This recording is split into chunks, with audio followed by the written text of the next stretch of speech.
रक्षाबंधन की पौराणिक कथा। धर्मराज युधिष्ठिर के आग्रह पर भगवान श्री कृष्ण ने रक्षाबंधन की कथा सुनाई थी, जो इस प्रकार है। एक बार राक्षसों और देवताओं में भयंकर युद्ध छिड़ गया, जो 12 वर्षों तक चलता रहा। कोई भी कम नहीं पड़ रहा था। एक समय ऐसा भी आया जब असुरों ने देवराज इंद्र को भी पराजित कर दिया। पराजित होने के बाद देवराज इंद्र अपने देवगणों को लेकर अमरावती नामक स्थान पर चले गए। इंद्र के जाते ही दैत्यराज ने तीनों लोकों पर अपना राज स्थापित कर लिया।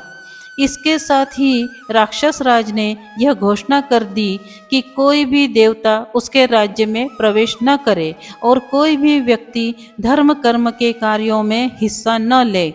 अब से सिर्फ राक्षस राज की ही पूजा होगी। राक्षस की इस आज्ञा के बाद धार्मिक कार्यों पर पूरी तरह से रोक लग गई। धर्म की हानि होने से देवताओं की शक्ति क्षीण होने लगी। तब देवराज इंद्र ने देवगुरु बृहस्पति की शरण ली और इस समस्या का हल निकालने के लिए कहा। तब देवगुरु बृहस्पति ने इंद्र को रक्षा सूत्र का विधान करने के लिए कहा। इसके लिए उन्होंने कहा कि रक्षा सूत्र का विधान पंचांग के अनुसार श्रावण मास की शुक्ल पक्ष की पूर्णिमा तिथि को शुभ मुहूर्त में ही किया जाना चाहिए। रक्षा सूत्र बांधते समय इस मंत्र का पाठ करना चाहिए।